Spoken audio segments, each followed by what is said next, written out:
tenemos el privilegio y el honor pues, de presentar al defensor público de la Defensoría de Colombia, el doctor Rafael Ángel Ramírez Restrepo. El doctor Rafael Ángel Ramírez Restrepo es un maestro en maestría en Derecho Procesal, especialización en Derecho Penal y Ciencias Forenses, especialización en Derecho Penal y Criminalística, especialización en Derechos Humanos, especialización en Legislación Ambiental, profesional de Derecho que está actualmente realizando su tesis doctoral para ser especialista, un doctor graduado en Derecho Penal Procesal. Nosotros hemos tenido una conversación previa con el doctor Ramírez Restrepo y él nos menciona pues que conoce a nuestro amigo el profesor Rafael Jorge Armando Chan Villarreal y al profesor Carlos Herrera Ruiz, que me imagino y espero así que estén viendo este programa, esta transmisión vía Zoom. Y ya sin más preámbulos, pues le presento al doctor Rafael Ramírez Restrepo, que nos va a hablar sobre los actos de investigación. Doctor, cuéntenos, ¿qué son los actos de investigación? No lo escucho, doctor. Sí, muy buenas tardes.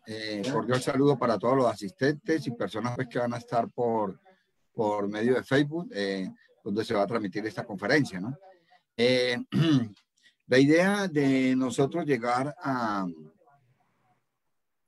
intervenir en esta ocasión es dar como unas pautas o unos inicios sobre unos conocimientos básicos para diferenciar los actos de investigación y los actos de prueba. Para ello, entonces, es importante determinar que nuestro esquema penal, procesal penal, inició el 1 de enero del año 2005 en el centro del país y luego se generó hacia la periferia para quedar implementado en todo el país el 1 de enero del año 2008.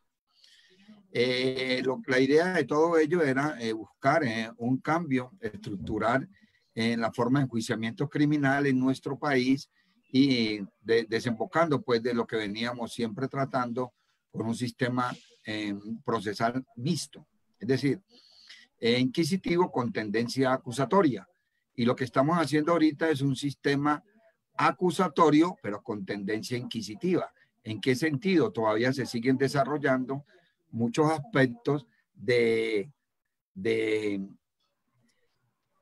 ese sistema anterior en lo que referencia a que el fiscal o el Ministerio Público para algunos países es el que se encarga de las labores de investigación y que realiza esos primeros actos.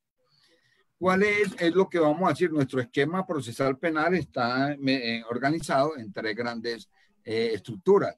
El primero de ellos, la fase de investigación, el segundo, el juzgamiento y tercero, de ejecución.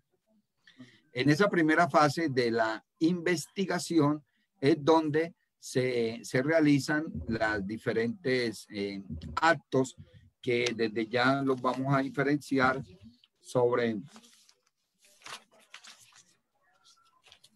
que estos actos de investigación lo que buscan son una hipótesis y que busca alcanzar un conocimiento de unos hechos, porque propiamente no se investigan delitos, sino que se investigan hechos jurídicamente relevantes que sean constitutivos de una conducta que sea contraria a derecho. Proveer siempre estos actos de investigación un fundamento de mera probabilidad. En nuestro código anterior, el artículo 232, hacía referencia a certeza, pero ahorita el nuevo estándar probatorio es más allá de toda duda razonable. Es el estándar que rige en la actualidad. Entonces, todos los fundamentos que se realizan con esos actos de investigación son de mera probabilidad. Algo muy importante sobre esos actos, que ya los vamos a desarrollar, es de que no requieren contradicción. ¿Qué quiere decir eso? Que se realizan por parte de los operadores investigadores de la Fiscalía o de la defensa, como los vamos a exponer, y no tienen en cierto momento ejercicio de contradicción, como si lo tendrán los actos de prueba. Y lo que se aportan con estos actos de investigación son hechos, y donde se va a realizar la preparación para llegar a un juicio oral. Como decía, nuestro esquema procesal está suscrito entonces con unos actos que realiza la Fiscalía General de la Nación, como son cuando usted llega, pueden presentarse, hay 3 formas o 5 formas mejor de que una persona sea capturado en flagrancia. En el momento del hecho, con voces de auxilio de una persona que al parecer fue víctima de un hecho, con elementos de productos de un ilícito, igualmente en vehículos automotores, que recién se amplió el artículo 301, o con videocámaras. Aunque la persona no sea capturada en el momento, pero si se tienen unos registros fílmicos, pueden determinar en su momento la situación de flagrancia. ¿Qué es la flagrancia? Es la flama, lo que arde, lo que está en vivo. Entonces, lo que está en vivo es lo que es la flagrancia. Pero igualmente un ciudadano también puede ser capturado con una orden judicial, en virtud de una solicitud, en este caso a un juez de control de garantía, por la Fiscalía, para que se le emita una orden judicial que puede limitarlo de su libertad. Y se tenía una figura que era la captura administrativa, pero por fortuna ya no opera. La captura administrativa consistía en que un ciudadano, es decir, había sido observado, por decir algo, en el canal de Panamá, y una persona lo dice: hombre, este señor se me parece que él fue el que entró ayer en el banco del centro de Ciudad de Panamá, y es que andaba con 3 personas más. Entonces la policía, que hacía, lo aprendía, lo llevaba, lo ponía a tocar piano, es decir, a todas las huellas dactilares, fotografías, lo individualizaba y a su vez lo identificaba. Entonces, que en virtud de esa captura administrativa, el ciudadano era llevado ante las autoridades, y para procederse luego a hacer esos actos iniciales que son la legalización del procedimiento de la captura, porque la captura como tal no se legaliza, sino el procedimiento en virtud de la cual se realiza la aprehensión, a formular la imputación y solicitarle medida. Pero bien, esa situación especial para estos ciudadanos, que en Colombia solo opera, como dijimos, los 5 eventos de la situación de flagrancia y la orden judicial. Doctor, cuando el ciudadano es aprehendido, ¿sí? Nada más para que el público que nos está escuchando, bueno, el público panameño, entienda que aquí en el artículo 21 de la Constitución nos dice que todo ciudadano detenido no podrá ser detenido por más de 24 horas si no es puesto a disposición de la autoridad competente. Más en Colombia hay una diferencia. El artículo 114, numeral 3 del Código Procesal Penal indica que son 36 horas. Yo me imagino que es por digamos, el tamaño del país y todas las dificultades, digamos, de transporte, de vías de comunicación y otros temas. Y eso es un tema que hay que diferenciar, ¿no? Porque usted tiene mucho parecido en el Código Procesal Penal colombiano con el Código Procesal Penal panameño, pero en algunas cosas diferimos. Hay una, digamos, en el fondo siempre hay un tema comparativo entre el sistema penal acusatorio actual, que lo critican bastante, y el sistema inquisitivo, o sea, inquisitivo puro o inquisitivo mixto, como estaba dando últimamente.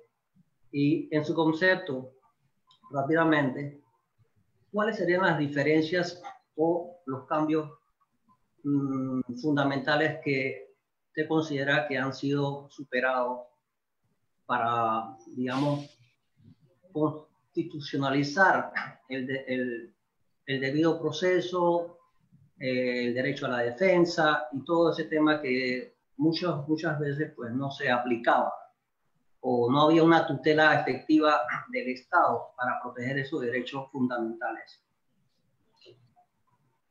Correcto, aquí primer punto, efectivamente, son para Colombia son las 36 horas desde el momento en que es privado efectivamente de la libertad.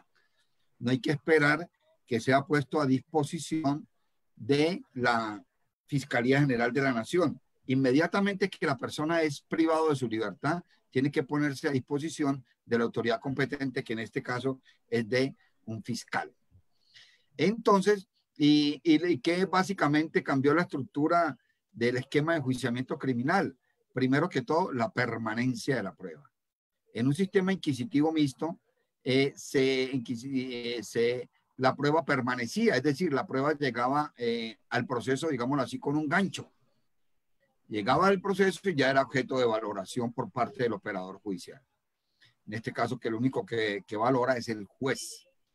Posteriormente a ello, se determinaba que, es decir, la prueba se construye, la prueba no permanece. Y el concepto de prueba también varió. Es como el seminarista que va para cura y nunca muchas veces no llega. Entonces aquí se empieza a tener, se habla de elemento material probatorio con vocación de prueba, diferenciándolo de la evidencia física. La evidencia física es lo palpable, lo que se siente, ¿ya?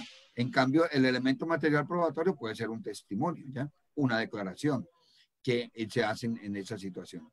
Entonces, básicamente, la esencia primordial es la no permanencia de la prueba y especialmente la labor del investigador, que en este caso es la Fiscalía, conforme al artículo 250 constitucional, que generó el acto legislativo 03 del año 2002, donde empezó a ventilarse y a constituirse el nuevo esquema procesal penal. Digo, sigue siendo nuevo, porque a pesar de estar vigente el 1 de enero del año 2008, ha tenido 6, 7 reformas que lo han ido, como dijera, estructurándolo más a un sistema inquisitivo en vez de darle más luces a un sistema acusatorio. Esos actos de investigación propiamente que realiza la Fiscalía, algunos tienen control previo y otros control posterior. O sea, todos los actos como tal tienen control posterior, pero hay algunos actos que no requieren de control previo. Por ejemplo, solicitud de orden de captura de un ciudadano, lo hace directamente el fiscal ante el juez para que éste lo autorice, es decir, no va a ser avalado después directamente, va a tener un control posterior. Las diligencias de allanamiento y registro, si tienen los motivos fundados de que en ese lugar se expende algún elemento, si en ese lugar hay una persona secuestrada, si en ese lugar hay personas que estén cometiendo un acto ilícito. Inclusive usted sabe que hay delitos de mera conducta y de resultado. El concierto para delinquir es un delito que es de mera conducta. Portar un arma es de mera conducta. Portar estupefacientes es de mera conducta igualmente. Entonces, para ello se requiere de que hayan situaciones especiales. Entonces, por ejemplo, solicitar interceptaciones telefónicas. Es un acto que no requiere un control previo, sino que es de las pocas funciones que quedó la Fiscalía, y a la vez ese acto como tal de control posterior sí se realiza ante un juez de control de garantías, que es el que va a hacer referencia a verificación de esos actos. Luego, entonces, ¿puede la defensa desde luego hacer también actos de investigación? Sí.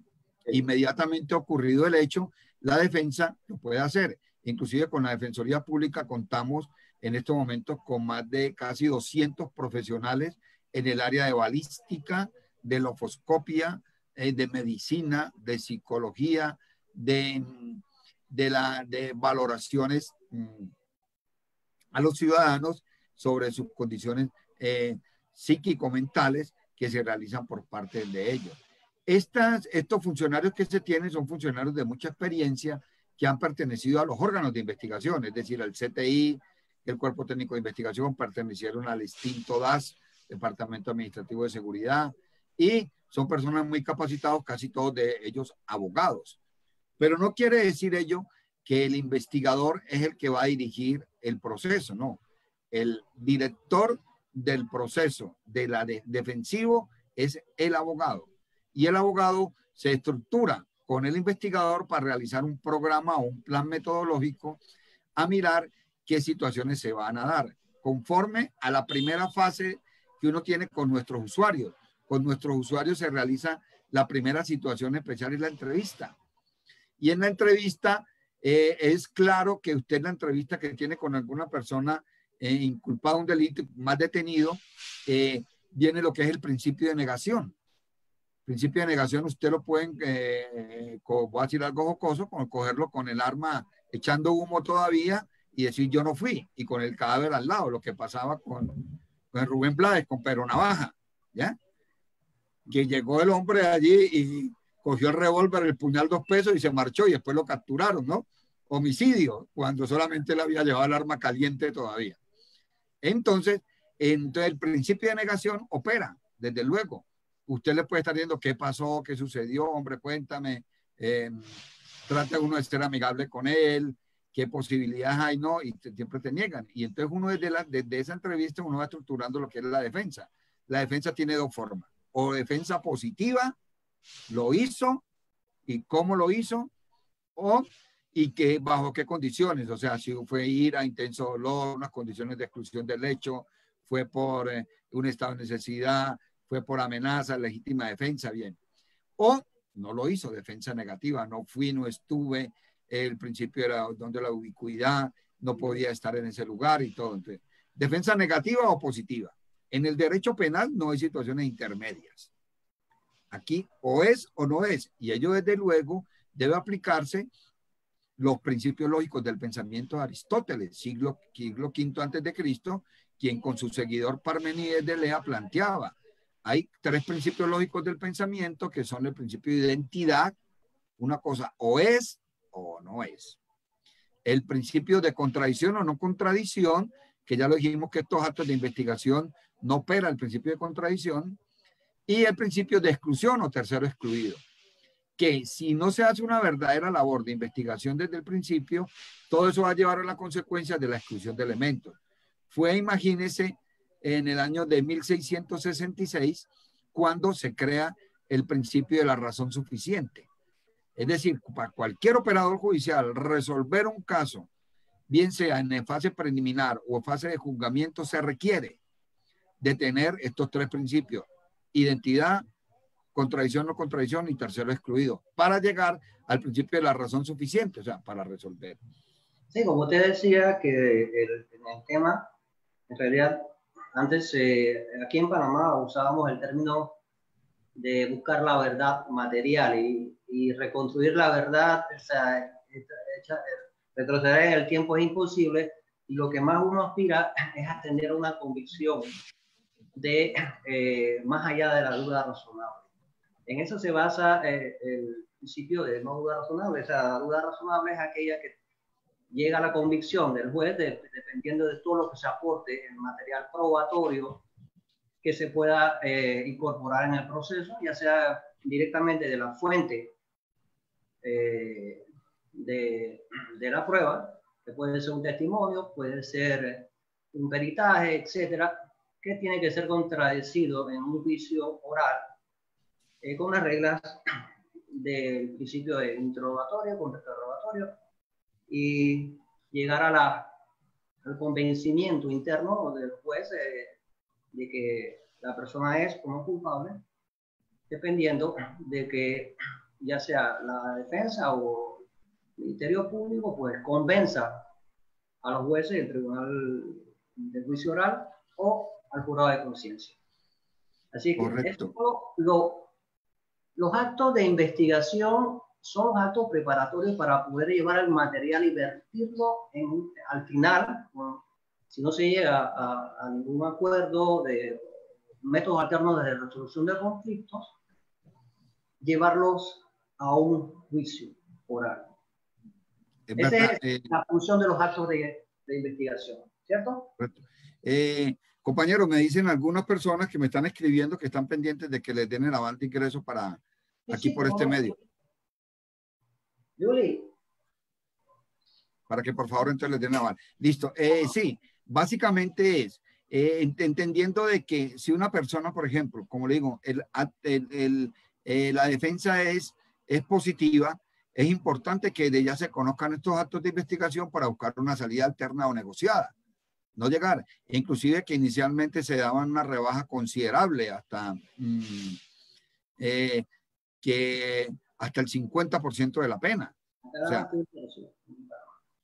y ya fueron pues rebajándose bien y con ciertas limitaciones de los delitos sexuales, delitos de extorsión, de secuestro extorsivo, delitos especiales donde se le venían esas limitaciones. Pero en las diferentes etapas es importante determinar.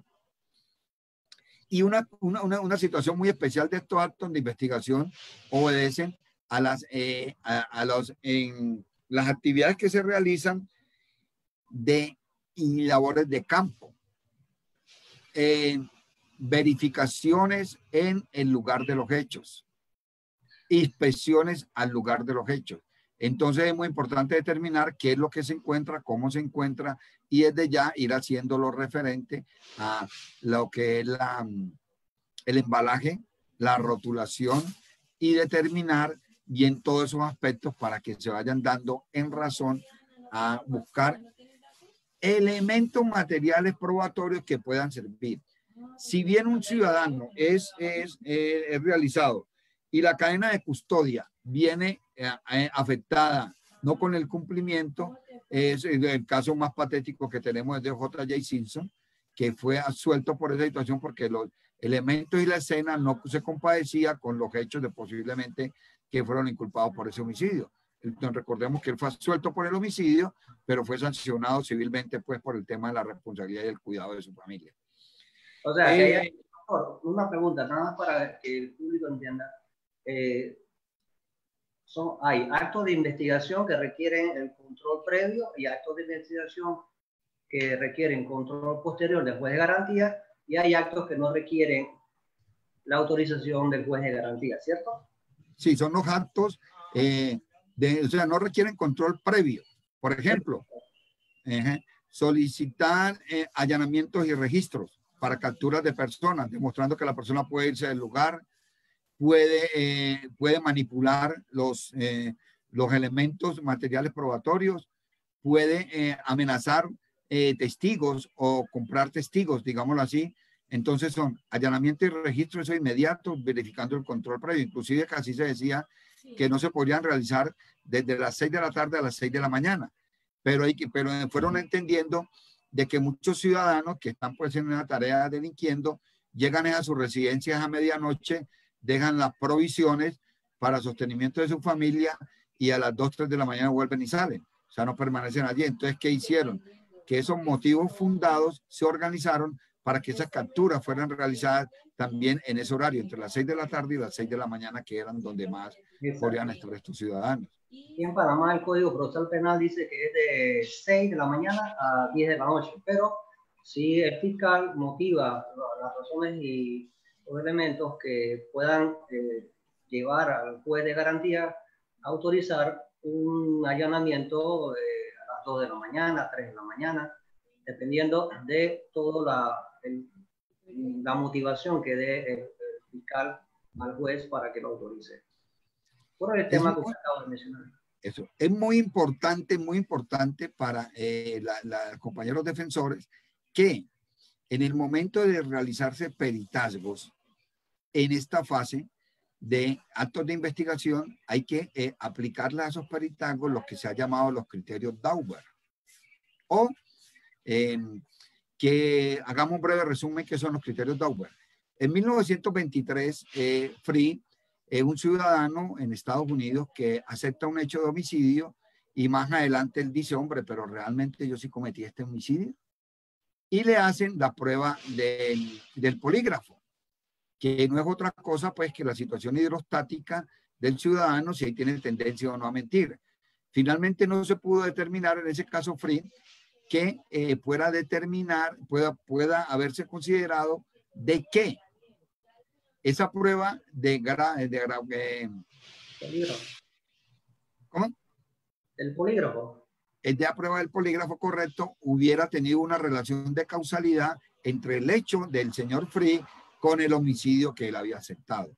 Finalmente, no fue avalada esa situación y en el año de 1993, unas señoras, madres gestantes, empiezan a consumir un medicamento que se llama Bendentin, y uno de los hijos de esta señora, de apellido Dauber, de allí vienen pues los criterios Dauber, salió con malformaciones en sus extremidades superiores e inferiores. Para ellos determinaron que había una relación de causalidad entre el medicamento Bendentin y la malformación de los niños. Entonces, determinaron que esa relación de causalidad debería ser responsable de la farmacéutica. Demandan a esa farmacéutica, en primera instancia no le reconocen las pretensiones a la familia, segunda instancia tampoco la corte, el tribunal confirma la negativa de las pretensiones, pero la Corte Suprema de Estados Unidos en 1993 acoge el caso y dice, un momentico, aquí sí hay que determinar bien esta situación y especialmente vamos a crear unos criterios para que cuando un perito actúe en un proceso penal, tienen que mirar 4 criterios básicos, que son los criterios Dauber. Primero, que tenga idoneidad. Segundo, que esa idoneidad sea acreditada mediante documentos científicos, que ese perito haya escrito sobre ese tema. Tercero, que tenga como una relación directa con la técnico-científica a nivel internacional. Y cuarto, que sea de probabilidad, porque inclusive ninguna prueba técnico-científica, que vemos que la más conocida es la del ADN, es ni siquiera del 100%. Entonces, siempre hay probabilidad y que esa probabilidad genere un margen de error. Entonces, ¿qué estamos acostumbrados acá en Colombia, igualmente, en de Panamá, que el perito se cree que tiene la voz sagrada y que el perito llega y mismo dice lo que dijo el perito, eso es, que este es sustancia alucinógena, que este es sustancia estimulante, que este es un componente depresivo o no, en el caso de los estupefacientes. Y ahí, para ello, invitaría a que se viera en un programa que está en Netflix, que llama Los problemas de la química. Un caso de Estados Unidos donde 2 científicas tenían la voz de mando en el tema de droga y se determinó que muchas veces no decían lo que era. Entonces, cuando ocurre en esta fase, que es esta fase de un acto de investigación. Doctor, el caso que usted dice, creo que era el producto, era talidomida, creo que ese era el nombre comercial del caso Tower. Bendentin.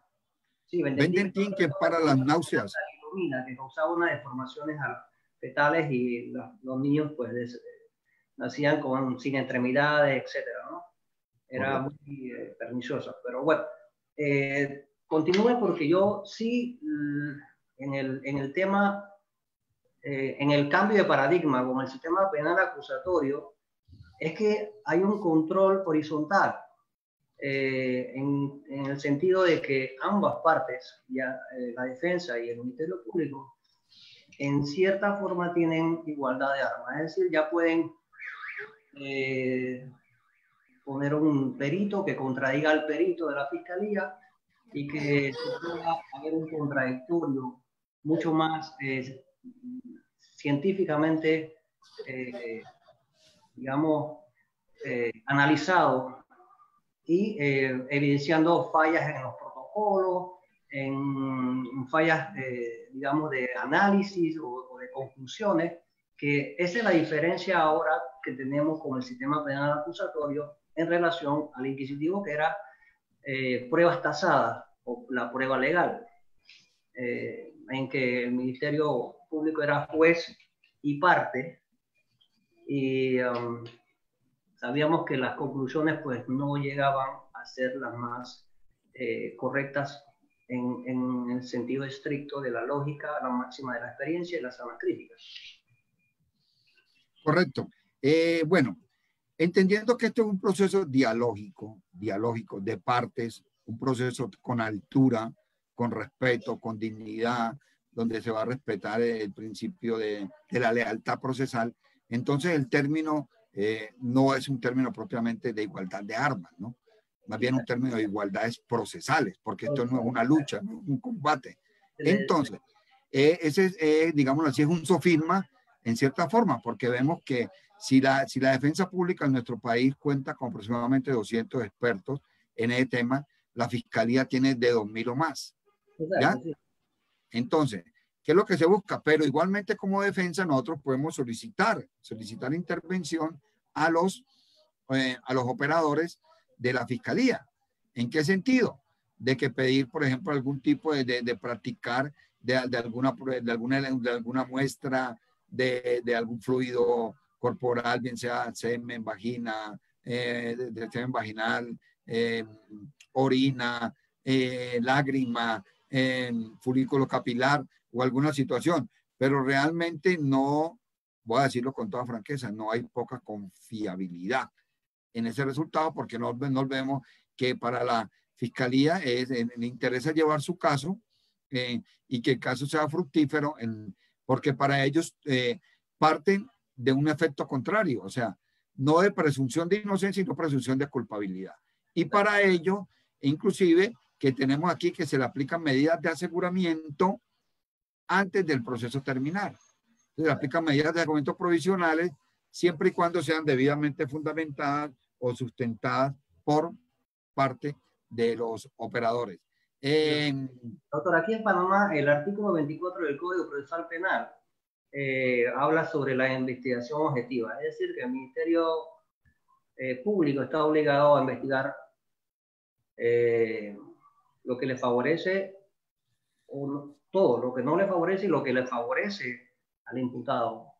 En ese sentido, yo creo que, como usted bien dice, pues a veces hay que ser, como en la parte de defensa, pues ser más acucioso tratando de que el Ministerio Público sea objetivo en sus investigaciones, que no oculte pruebas o elementos que pudieran favorecer al imputado, y esa es parte del trabajo de la defensa, ¿cierto? Claro, pero esto en nuestro sistema anterior traía eso lo que era la investigación integral. Estaba obligado la Fiscalía o el Ministerio Público a investigar lo favorable y lo desfavorable. Ahora no. Ahora no, inclusive, usted en virtud de un escrito de acusación puede pedir elementos a la Fiscalía y en su momento dado, antes de la práctica, si ve que le va a favorecer al imputado, acusado, entonces los puede retirar. Ahora no tiene esa obligación de la investigación integral, que es otra de las diferencias. ¿Ya? No hay investigación integral como tal. Y la Fiscalía parte no es del principio de inocencia, sino del principio de culpabilidad. Cambio de situación que la defensa sí debe seguir aplicando. Principio de inocencia, siquiera al 100 o al 1000, ¿ya? Y aquí la inocencia, conforme el artículo 248 de la Carta Política, dice que es cuando existe sentencia condenatoria ejecutoriada. Y la sentencia de condena de un juez de primera instancia puede llegar a segunda instancia al tribunal, puede ir a casación, y ya en casación, cuando es donde la sentencia puede quedar infirme.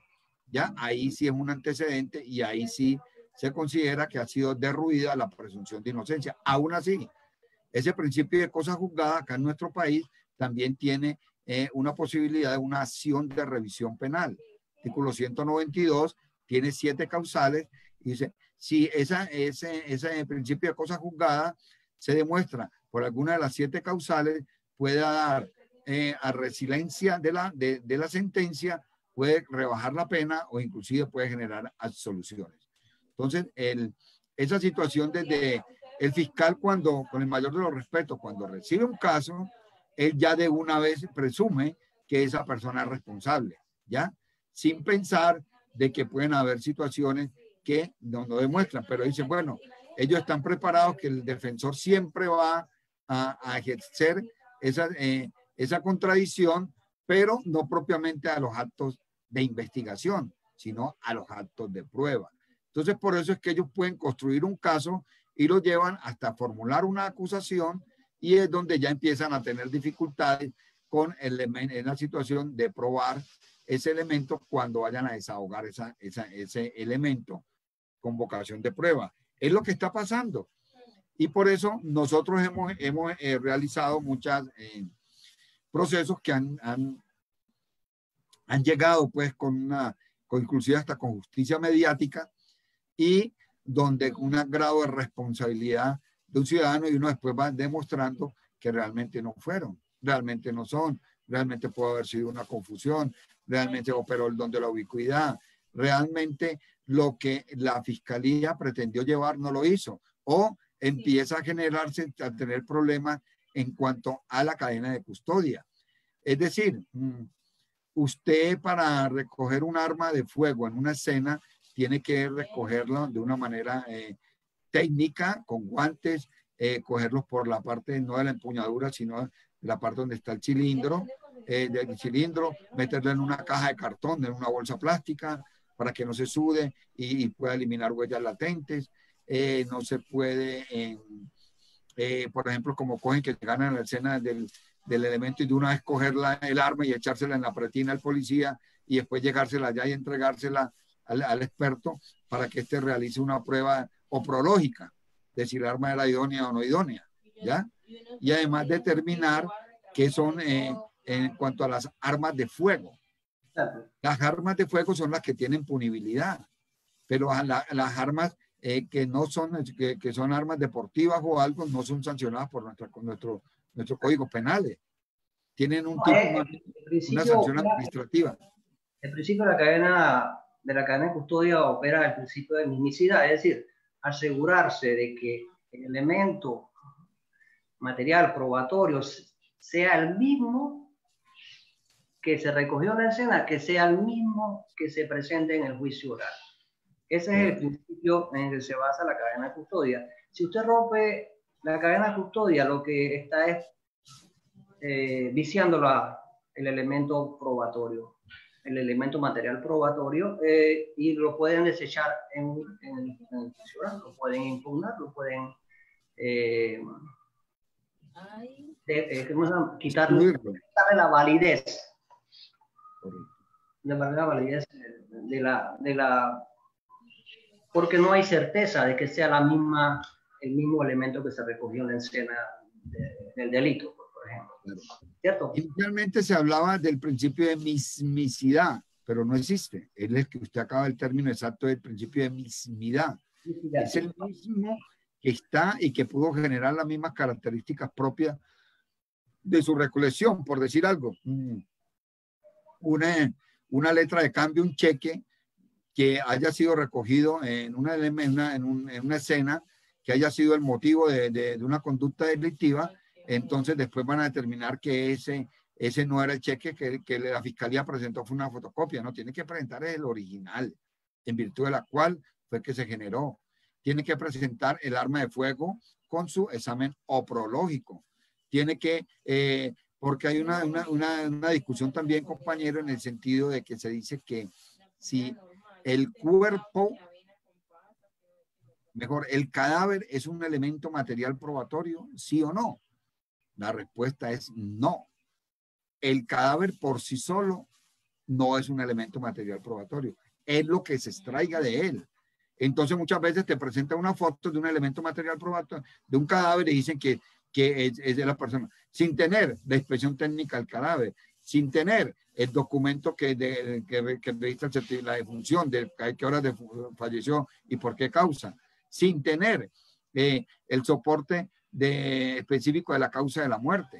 No, sin tener los exámenes que se hagan de los fluidos corporales, de, como le mencionaba, de semen, de orina, de sangre, de fluido, de llanto, bueno, todo lo que de saliva, Entonces, como tal, en un caso específico nos presentaron un elemento material probatorio y eran las fotografías de un cadáver y no nos presentaron ninguno de los otros. Desde luego alegamos fuerte esa situación y el ciudadano fue absuelto a pesar de que había para la fiscalía serios indicios de que ese señor lo había ultimado, pero la fiscalía no probó, o sea que no generó una cadena de custodia específica sobre ese aspecto. Igualmente, cuando ocurre también, cuando se trata de peritos físicos en homicidios en accidentes de tránsito, homicidios culposos. Un caso de un homicidio, pues que eso lo trataríamos por mañana con la práctica, pero mencionarlo ya, que un perito físico de la fiscalía realiza un análisis de unos elementos que presentó la fiscalía, pero cometieron un gran error, que lo colocaron en como que si fueran una vía asfaltada, pues pavimentada, pero se determinó por parte de la defensa que la vía donde ocurrió el hecho era una vía sin pavimentar, una vía pues rústica, ¿ya? Y que por lo tanto los efectos de velocidad, de frenado y todo eran diferentes en uno y otro caso y generó desde luego una solución, ¿ya? Entonces para ello, es lo que se ha determinado con toda esa situación de que es vital e importante tener en cuenta que el perito que nos presente la fiscalía en esos actos de investigación no tiene la última palabra. Y queremos plantearles a ellos fuertemente los criterios Dauber y que conforme a ello deben de dar cumplimiento a cada uno de esos elementos, especialmente como otro punto que es de vital importancia, los protocolos. En medicina legal, por ejemplo, se siguen unos protocolos para hacer valoraciones de presuntas víctimas de delitos sexuales. Entonces, hasta dónde se llegó, si se le hizo el examen como era, si se le ingresó a las oficinas de medicina legal con consentimiento informado, que es clave el consentimiento informado. Determinar que realmente ellos sí están aportando esos elementos para poder llegar a cumplir.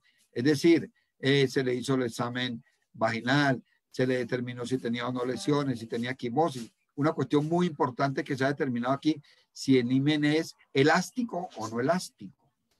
Si el himen es elástico, puede ingresar un órgano viril o cualquier elemento sin generar una ruptura.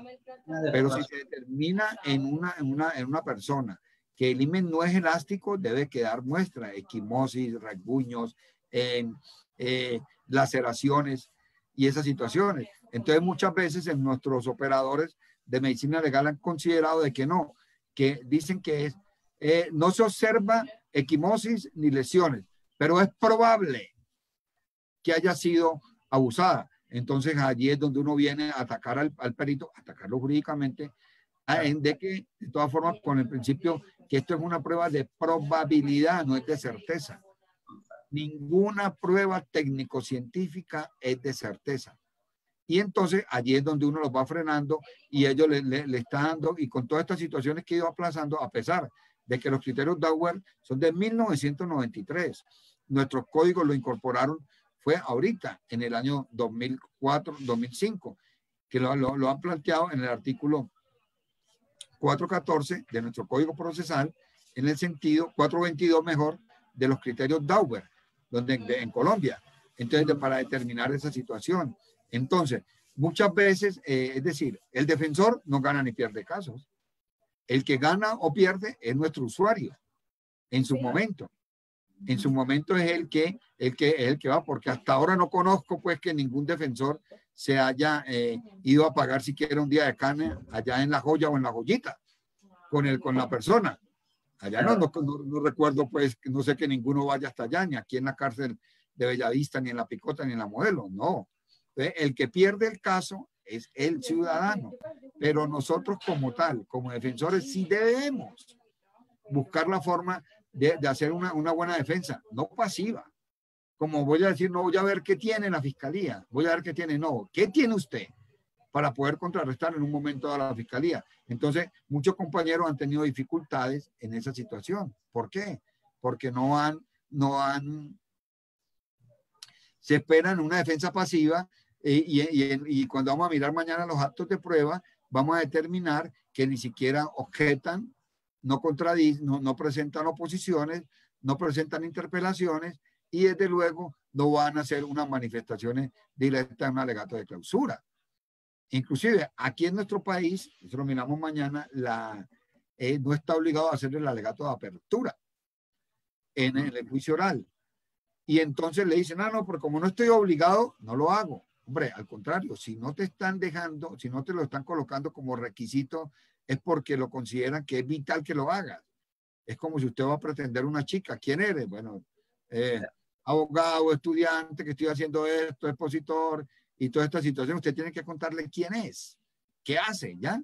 ¿Cómo? Pero si usted llega a un juicio y no hace un alegato de apertura y el juez no va a conocer qué es lo que tú haces, qué es lo que usted pretende, entonces, ¿cómo te va a después dar la razón? En los alegatos de apertura uno expone lo que es la teoría del caso, es decir, lo que uno pretende demostrar al tribunal de juicio y promete probar o,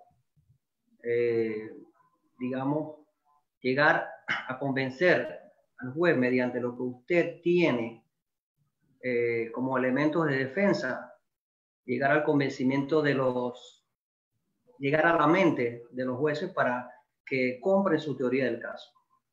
Yo le voy a prometer que voy a hacer esto y esto y esto y esto, y voy a demostrar que mi cliente es inocente. Igual tiene que ser la fiscalía. La fiscalía sí está obligada a presentar su teoría del caso, pues si le corresponde la carga de la prueba al Ministerio Fiscal. Es verdad. Y para ello, desde luego, usted tiene que contar qué es lo que tiene. Usted lo acaba de mencionar un aspecto de suma importancia, que es la teoría del caso, que tiene los tres grandes elementos. Lo fáctico, que nunca varía, los hechos siempre van a ser los mismos. Por eso alegamos nosotros siempre acá que no existe reincidencia.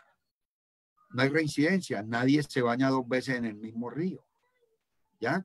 Y además nosotros estamos frente a un derecho penal de acto, no de actor. Te juzgan es por lo que haces, no por lo que eres. Si es un nuevo hecho, una nueva circunstancia, que obedezca una nueva circunstancia de tiempo, modo y lugar, es un nuevo SPOA, pues un nuevo radicado, un nuevo proceso. Decir algo, usted en un edificio, una persona está esperando para ser atendido en una cuestión de salud y observa que la ciudadana que está atendiendo se levantó y él le cogió el celular y salió. Pero cuando él está bajando por la escalera, observa que en igual situación el vigilante también tiene su teléfono abandonado y él lo coge. Entonces dice, no, es que la persona hurtó un celular en el piso 10º y hurtó un celular en el piso 10, entonces reincidencia. No, son dos hechos, dos circunstancias diferentes de tiempo, modo y lugar. O sea que la reincidencia no existe. Y aún así nuestros códigos la siguen planteando y es un elemento para determinar una posible condición especial de un agravado del tipo penal. Que inclusive se lo agravan. Y determina también cuando dentro de los 5 años siguientes se ha cometido lo capturan hoy, 28 de julio de 2020, pero determinan si al 28 de julio del año 2015 hasta esa fecha se volvió a delinquir. Eso es doble incriminación, eso es non bis in idem. Entonces nosotros tenemos que estar muy atentos. O sea, ¿qué es lo importante para todo esto? Y lo que se determinaría en estos actos de investigación es de que el defensor que se vaya a hacer una tarea, conforme a ello, primero tiene que aprender lo que yo les digo, a defenderse él. Si él es capaz de defenderse, si él es capaz de hablar y si él es capaz de manejar la voz en los escenarios, por eso yo les digo, la buena presentación es un lenguaje. Usted cuando vaya a una audiencia tiene que ir, ojalá estrenando, lo que les digo, bien titino, como decimos acá, o con buena mecha. Primer punto. ¿Por qué? Porque eso te genera seguridad en el operador judicial. Pero si usted llega a un defensor, con todo respeto, todo descamisado aquí o con unas franelitas como para pelear o algo, no, el defensor tiene que ir bien, bueno, no en vano, pues acá nuestros jueces utilizan la toga, ¿ya? En varios países, por ejemplo en Panamá. Acá en Panamá es obligatorio todo. La toga no. La toga no, pero de todas formas tiene que tener una presentación especial, aunque no lo digan, son reglas de ética.